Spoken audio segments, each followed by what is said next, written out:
Комисија од Министерството за здравство ќе го испитува случајот со смртта на 5-годишното девојче кое почина на детската клиника.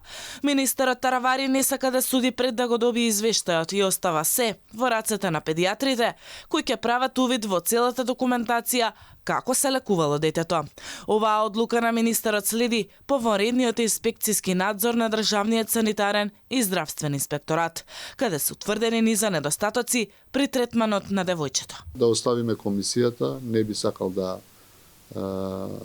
дадам изјави пред да има официјален извештај од компетентни педиатри кои што веќе се назначени од клиниката за педиатрија за да направат увид во целата документација за тоа како се третирало детето. Во извештајот на ДЗС е наведено дека девојчето за време на болничкиот третман било лекувано од повеќе лекари и му се направени дополнителни лабораториски испитувања. Инспекторите констатирали лошо водење на евиденцијата за починатото девојче.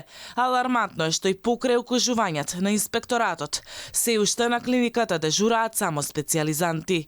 Директорот на Државниот санитарен и здравствен инспекторат најави вонредни контроли на клиниката. Тоа решение истекува утре, значи има рок од 30 дена клиниката да ги исправи тие недоследности и ние како Државен санитарен и здравствен инспекторат во деновите што следат ќе направиме контролен инспекцијски надзор. Детската клиника треба да си го регулира тој момент, односно при работата на специјализант секогаш треба да има понајмалку помлад специјалист кој што треба да биде заедно во делот на работењето. За 1 месец ова е трет смртен случај на дете на детската клиника. Претходно починаа новороденче од Струмица и 14-месечно девојче од Гошинце, за кое се води постапка за утврдување на евентуална лекарска одговорност.